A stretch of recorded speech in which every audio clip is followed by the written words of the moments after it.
Bismillahirrahmanirrahim. Assalamualaikum warahmatullahi wabarakatuh.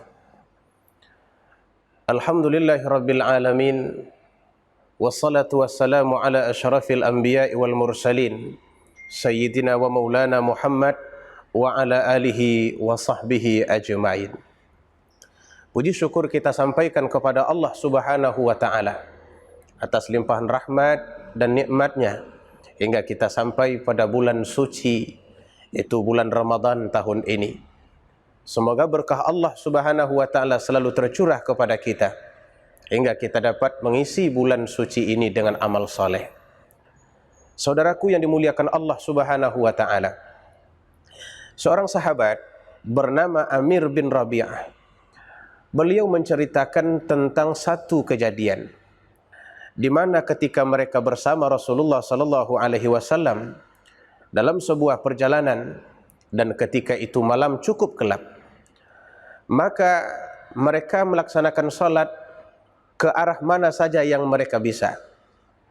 Namun kata beliau, ketika matahari terbit, mereka tahu bahwa ternyata mereka mengarah ke arah yang salah. Namun setelah itu turunlah ayat Al-Quran, Aynama tuwallu fathamma wajhullah. Kemanapun engkau mengarah, maka sesungguhnya engkau akan mendapati Allah ada di tempat itu. Saudaraku yang dimuliakan Allah Subhanahu wa taala, kisah ini memberikan pelajaran penting kepada kita bahwa Allah itu Maha Kasih kepada hambanya. Ia tidak menentukan sesuatu, Ia tidak menuntut sesuatu yang di luar dari kemampuan kita. Bahkan ketika apa yang kita lakukan itu tidak sesuai dengan yang Ia perintahkan, karena satu keadaan yang tidak mungkin kita elakkan, maka Allah Subhanahu wa taala dengan begitu mudah menerima. Dalam kasus tadi jelas bahwa sebetulnya dalam salat kewajiban kita adalah mengarah ke arah Masjidil Haram, sebagaimana yang sudah Allah sebutkan di dalam Al-Quran. Fawalli wajhaka syatral Masjidil Haram. Arahkanlah wajahmu ke arah Masjidil Haram. Namun apabila keadaan tidak memungkinkan, disebabkan satu hal yang menyebabkan ada halangan bagi kita menghadap ke Masjidil Haram, maka Allah Subhanahu wa taala sebutkan bahwa kemanapun engkau mengarah, sesungguhnya aku ada di tempat itu. Seolah-olah Allah ingin berkata kepada kita, jangan engkau terlalu takut wahai hambaku dengan apa yang tidak bisa engkau lakukan.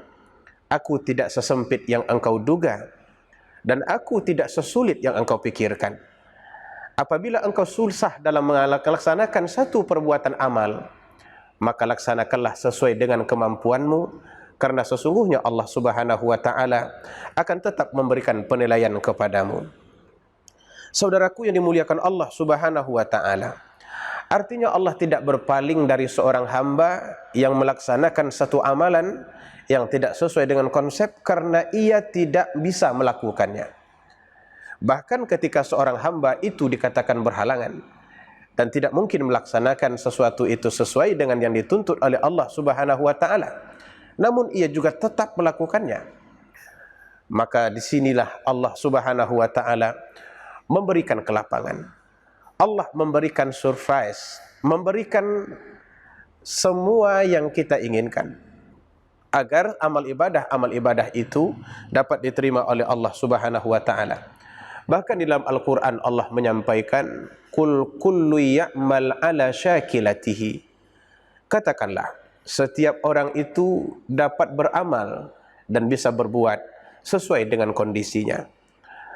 Bahkan apabila kita sudah terbiasa melaksanakan satu amalan dalam kondisi tertentu, lalu kita tidak bisa melakukannya karena adanya kondisi yang lain yang berubah dari kondisi asalnya, maka Allah Subhanahu wa taala tetap menilai kita masih dalam melaksanakan amal itu. Ini sebagaimana disebutkan oleh Nabi sallallahu alaihi wasallam dalam hadis beliau. Beliau berikan perumpamaan, "Idza maridal 'abdu aw safara kutiba lahu mithla ma kana ya'mal muqiman sahihan." Apabila seorang hamba mengalami sakit atau dia berada di dalam perjalanan, maka Allah Subhanahu wa taala tulis untuknya amalan-amalan yang pernah dilakukannya dulu ketika dia bermukim dan ketika dia sehat. Artinya amalan yang sangat terbatas disebabkan perjalanan atau disebabkan kondisi kita sakit, itu tidak akan menghalang sampainya amal ibadah kita kepada Allah Subhanahu wa taala. Dalam hadis lain, Rasulullah sallallahu alaihi wasallam memberikan satu dorongan bagi kita untuk tetap melakukan amalan dalam kondisi apapun. Kata beliau, al-abdu idza kana ala tariqatin hasanah. Seorang hamba apabila dia melakukan satu perbuatan amalan-amalan baik minal ibadah, thumma marida, lalu kemudian dia sakit, qila lil malak al-muwakkal bihi, maka Allah Subhanahu wa taala berkata kepada malaikat yang diwakilkan untuk mengurus amalan-amalannya itu, uktub lahu mithla amalihi, tulislah untuk hambaku ini seperti amal yang pernah dilakukannya ketika dia dalam kondisi sehat. Walaupun amal sekarang itu tidak sama disebabkan ia sakit, tulislah, kata Allah, amal itu seperti yang ia lakukan ketika ia sehat. Idza kana taliqan hatta utliqahu, bahkan apabila ia tidak dapat melepaskan diri dari kondisi itu sehingga Allah melepaskannya, au akfitahu ilayya, atau aku cabut nyawanya dan aku kembalikan ia kepadaku. Begitu kata Allah Subhanahu wa taala. Saudaraku yang dirahmati, artinya di dalam kehidupan beramal ibadah ini, fleksibilitas yang mengikuti segala kondisi kita itu ada di dalam agama, dan Allah memberikan itu kepada kita agar kita dapat menjaga dan mengamalkan agama ini dalam kondisi apapun. Hari ini tentu kita merasa sangat bersedih ketika kita harus meninggalkan masjid, ketika kita mesti sholat tarawih sendiri, ketika tadarus harus dibaca dan kita laksanakan sendiri di rumah. Kita melihat masjid-masjid kita sepi, dan hal-hal yang biasa yang kita lakukan di dalam bulan suci Ramadan tidak dapat kita lakukan. Maka sesungguhnya kondisi ini tidaklah harus membuat kita kecewa, karena Allah Subhanahu wa taala tidak pernah mengabaikan satu amalan pun, sekalipun ia kecil, dan kita lakukan dimanapun.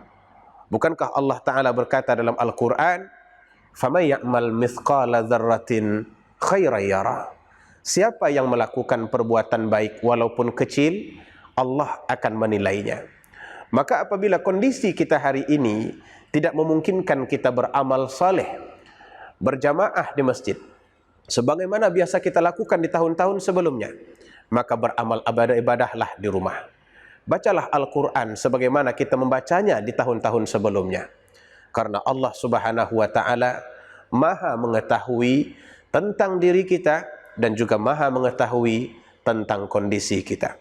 Mudah-mudahan Allah senantiasa memberikan kesempatan baik dan menguatkan batin dan lahir kita untuk mengisi bulan Ramadan ini dengan baik. Semoga bermanfaat. Lebih dan kurang mohon maaf. Billahi taufik wal hidayah. Wassalamualaikum warahmatullahi wabarakatuh.